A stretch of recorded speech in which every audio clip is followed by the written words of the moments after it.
नमस्कार, आपण पाहतात रेस संवाद न्यूज चॅनल.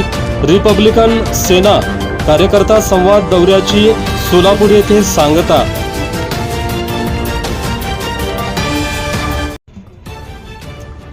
रिपब्लिकन सेना महाराष्ट्र राज्य यांच्या वतीने पश्चिम महाराष्ट्रातील 5 जिल्ह्यांचा कार्यकर्ता संवाद दौरा रिपब्लिकन सेनेचे प्रदेशाध्यक्ष काकासाहेब खंबाळकर, रिपब्लिकन सेनेचे राज्य सचिव श्रीपती ढोले यांच्या नेतृत्वाखाली दिनांक 21 जून ते 25 जून पर्यंत आयोजित करण्यात आले होते.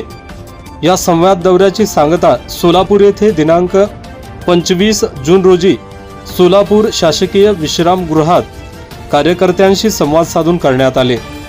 या संवाद बैठकीच्या अध्यक्षस्थानी रिपब्लिकन सेनेचे राज्य कार्यकारिणी सदस्य सिद्धार्थ कांबळे होते. प्रारंभी राज्याध्यक्ष काकासाहेब खंबाळकर व राज्य सचिव श्रीपती ढोले यांचा फेटा बांधून शाल पुष्पहार घालून सत्कार करण्यात आला. या कार्यक्रमास श्रीमती खंबाळकर, रिपब्लिकन सेनेचे जिल्हाध्यक्ष अमित गायकवाड, सेक्रेटरी राजशेखर चंदनशिवे, पश्चिम महाराष्ट्र उपाध्यक्ष सागर गायकवाड, महिला आघाडी जिल्हाध्यक्षा वैशाली गायकवाड, वडापूर ग्रामपंचायत सदस्या बायडा कांबळे, जिल्हा उपाध्यक्ष नाना रणसिंगारे, गंगाधर घोडेश्वर, सुबोध सोनकांबळे, कोंडिबा कांबळे, नितीन भंडगे, शहराध्यक्ष रमेश मंठाळकर आदींची प्रमुख उपस्थिती होती. यावेळी माढा लोकसभा विभाग रिपब्लिकन सेनेच्या अध्यक्षपदी भारत सरवदे, माढा लोकसभा विभाग सेक्रेटरीपदी सत्यजित सुरवसे, सोलापूर जिल्हा युवा आघाडी अध्यक्षपदी मनोज सोनकांबळे आदींची निवड करण्यात आली. या कार्यक्रमास रिपब्लिकन सेनेचे पदाधिकारी, कार्यकर्ते मोठ्या संख्येने उपस्थित होते.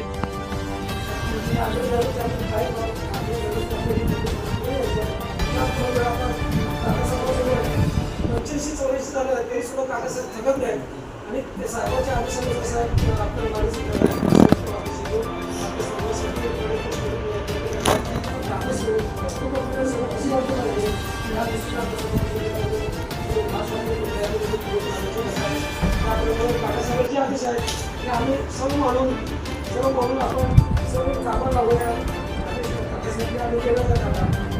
या सर्व कार्यक्रम आपण असं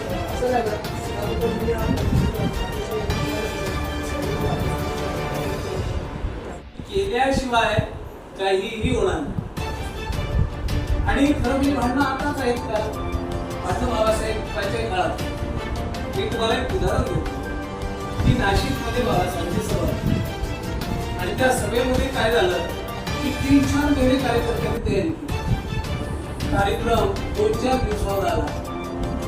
कार्यकर्त्यांकडे 2 गट पडल्याच्या नंतर एका गटाचे कार्यकर्ते आता मी 3-4 महिन्यापासून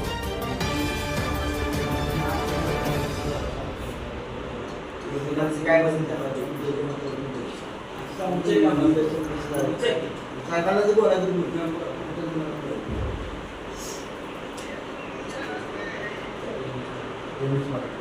मराठी चॅनलमध्ये आपली शुभेच्छा.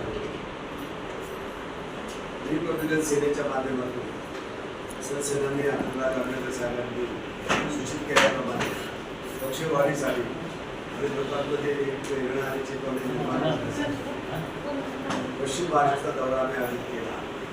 त्या दौऱ्याचा आज समारोप या ठिकाणी महाराष्ट्रामध्ये, महाराष्ट्राच्या बाहेर भारतामध्ये डॉक्टर बाबासाहेब आंबेडकरांनी लिहिलेलं संविधान हे धोक्यात आलेलं होतं, हे अडचणीत आलेलं होतं आणि संविधान बचाव यात्रा काढल्यामुळे त्या संविधानाची चर्चा संपूर्ण महाराष्ट्रभर झाली. ती चर्चा भारतभर गेली आणि सर्व ठिकाणी मिळून जास्तीत जास्त भाजप सरकारचे 400च्या वर जागा आणला अशी त्यांची घोषणा होती.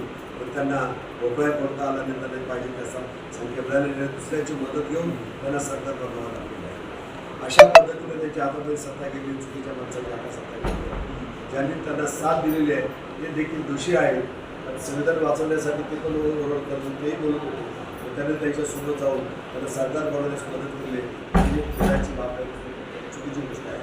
त्याच्यानंतर मोदी सरकार जे आहे भारत सरकार म्हणायला पाहिजे, मोदी सरकार ही चुकीचा प्रयोग कधी सुरू केलेला आहे. जय भारत म्हटलं पाहिजे, जय हिंदुस्थान म्हणतात. हिंदुस्थान हा शब्द भारताच्या नकाशामध्ये कुठेच दिसत नाही. या कधी काळी भारत आणि पाकिस्तान एकत्र असताना त्यावेळेला हिंदुस्थान नावाचा देश या देशामध्ये होता. परंतु तो देश तुटून झाला, त्याचे 2-3 तुकडे झाले आणि त्याच्यानंतर तुकडे झाल्यानंतर मग आज हा जो भारत उभा आहे, अशोकाचा सम्राट, अशोकाचा भारत जो होता तो पुन्हा डॉक्टर बाबासाहेब आंबेडकरांनी उभा केलेला आहे. सारा भारत बौद्धमय करेल ही गोष्ट त्यांनी दिलेली आहे. बौद्धमय करेल याचा अर्थ असा, तो धर्म नव्हे, एक संस्कृती आहे. ही संस्कृती नव्हे, एक विचार आहे. तो विचार नव्हे, एक प्रकारचा तो एक डॉक्टर बाबासाहेब आंबेडकर दिलेला संस्थेचा संदेश आहे. आणि अशा पद्धतीने धर्म त्या देशामध्ये पुढे घेऊन गेला पाहिजे. आणि ते जर हिंदुत्व म्हणतात, आम्हाला बुद्धत्व म्हणण्याला अडचण नाही, अशा पद्धतीचा आमचा नारा पुढे घेऊन जाऊ आणि सत्ता ही कशी हातात घेता येईल त्या दृष्टिकोनातून आनंददास साहेबांच्या आदेशाने हे काम आमचं सुरू राहणार आहे.